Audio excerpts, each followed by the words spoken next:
How are you doing today? Very well. How are you? I'm doing good. Literally just got off I'm right now in my lunch break, so that's why it took a little longer. Where are you based? LA? No, I'm based in Puerto Rico. Puerto Rico. Wow. Yes. Nice. I, Right now it's just a lot of rain. A lot of rain.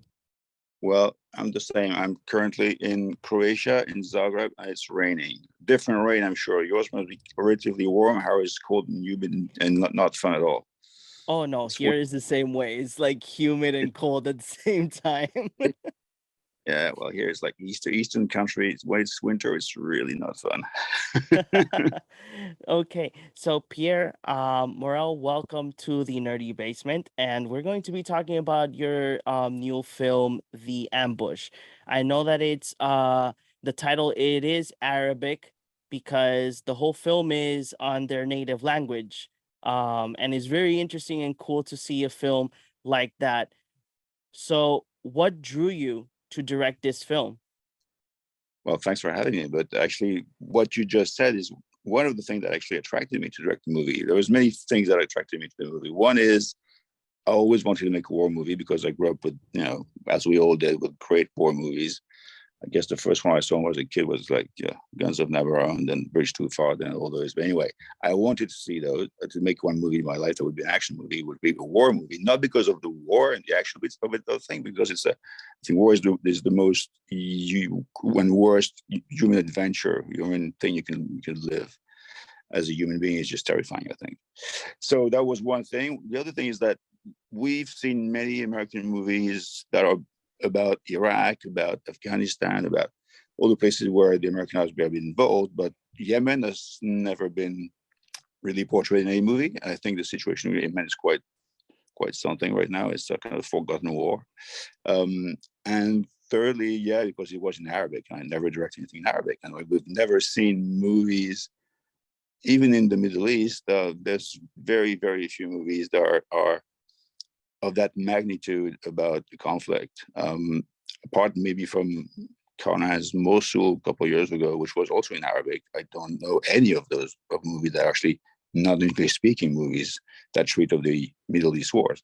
So that attracted me very much. It was a challenge, as you can imagine, because I don't speak Arabic. I wish. And because everything has to be translated by your assistant, the local assistant, and the intention to the actors have to be precise because their understanding is not necessarily the same as ours. So it was challenging in that regard, but very interesting. And you end up understanding actually, even though you don't understand the language, you get the music and you know where it's right and where it's wrong, and the emotion goes through it. It transcends the language. Yeah, that is amazing because that is something that I was noticing in the film while I was watching it. I I'm a big buff of watching like international films, especially when film festivals run in that are from different parts of the world. And some of these films don't reach to, the American market. But seeing Yeah. that you wanted to bring this to us and give us like this piece of I'm gonna say it is a piece of history because it is based off true events. And when I finished the film, I was like, wow, this is very powerful film in regards of how this platoon of soldiers tried to survive. So wanted to ask you, what was the process of bringing Brandon and Curtis' vision to life? Because you just mentioned it was not, I'm not going to say it was challenging, but you did mention that not knowing Arabic, it was a little challenge for you to direct the film. But how was it to bring their script to life? Oh, it's been a very long process. Actually, they were on board before I was, and they spent a lot of time actually interviewing the actual players that were on the field that day. So they came many times to the Emirates and they interviewed the survivors, basically. And then when we started pre-production, obviously we had to involve the Emirati army because it would provide a lot of equipment and all the infrastructure that we needed. And we also had to add a consultant, a military advisor that was actually the actual colonel that was in charge of that rescue mission. was on set every day. Oh So wow. he helped really make it as, even though we adapted the action because it's almost impossible to read the same thing. It was not the same location anyway, but he helped us to really make this as close to reality as it could be, and to have the situation and the state of mind that they had on the day. And that I think was the key, because again, most of the actors, I mean, not most, all the actors were Emiratis, and I needed to, for respect for the families, for everybody, I needed to do that as not treat it as an action movie, but really as a human story. And that was the main goal for me, beyond the action. And as I said, I mean, it's a small country, and almost every family has a member, a relative, a cousin, a brother that has been to Yemen for some reason. So I wanted to be as true as possible. Okay. So, can you tell us a little bit much more about the film set? How much was filmed on location and the process behind it? Uh, we shot almost everything on location, not in Yemen, but on location, which is complicated because it's very hot, as you can imagine. So we find a canyon in one of the seven Emirates that are the United Arab Emirates. It was not in Abu Dhabi, not in Dubai. That's the one everybody knows those, but like the seven other ones. And we found Mm-hmm. a smaller one further east, which is less sandy and much more rocky. And we find that canyon, which was really, really close to what the advisors told us it was in the real event. And we shot most of it, apart from some scenes inside the vehicles, because it's extremely hard to access those vehicles. We shot everything in location. We had to build replicas of those vehicles because armored vehicles are the worst things to get in. By essence, they need to be extremely like compact and armored, and getting in and out is a nightmare. So we had, for some scenes, to rebuild a mock-up so we could access the cameras. Otherwise, you just Okay. can't. And you can't open the windows. You can't remove the doors. You cannot do anything. It's just such an armored vehicle is like insane. Each of those things, the smaller one like weight like 12 tons. The big one's 30 tons. Oh wow. So you can imagine the amount of metal that it takes. And you cannot remove anything. So yeah, to get the cameras in, we had to build a few replicas that we shot not on locations, but in a shade, so we would not be like basically cooking inside. And we shot most of those like inside, like the claustrophobic part when the three of them are stuck in there.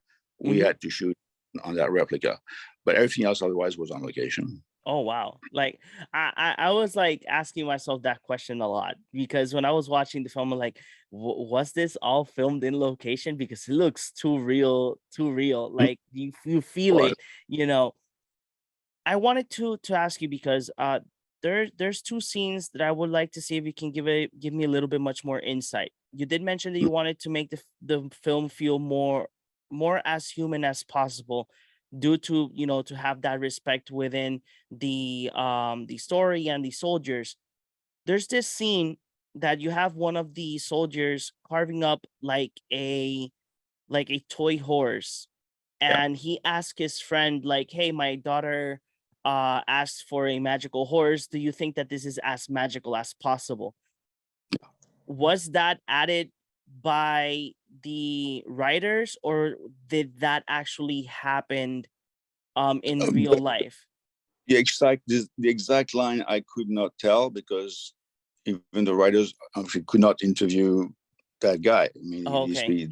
the victim, but yes, the other two actually, um, told me that they actually met with the family because he has a wife, he had two kids, and they brought back to the kids stuff that soldier actually made for them. So Oh it's not wow. maybe exactly that, but that's actually what actually also drew me to the movie again. It's just it's about loss. It's about mourning. It's about brotherhood. It's about what you leave behind when people die in battle. And I think it's what's most important. Hmm. I completely agree. You're telling me that that little portion of how the process was, and I just got goosebumps. So Yeah. this other scene that caught my eye is one of the scenes that I think it's I think for my perspective would be a scene that might have took quite a while to film due to the fact that a lot of the armored vehicles are involved. But when you have the first ambush and then you Mhm. have the secondary platoon try to save the first one and then they're ambushed again, how was the process on making so much action happen and basically you making it feel like a one shot take in your Hmm. film? Really, there's so many shots. That's a feeling. Maybe it's just the pace because I'm not a big specialist of one shot takes. I mean, there's great movies done that way. I tend to overcut a lot, but Okay. it's about the I guess about the pace of the movie. But what I also like a lot, and which makes it feel, I hope, better, is doing all these special effects live. I don't add explosions in post production. We had a great team of special effects people that allow us to replicate how a anti-tank mine blows up, how RPG blow up, what the damage is. And that was, I think, part of feeling so embedded into that piece. I mean, it's crazy when you think about the actual story. It took the Houthis 6 or 7 RPG to actually pierce the armor of this vehicle, which is amazing how resistant it is. So that was actually interesting to go again and again and again. And those vehicles are crazy. I mean, they're you don't want to be inside, obviously, but when you're inside, you feel trapped, but you feel safe.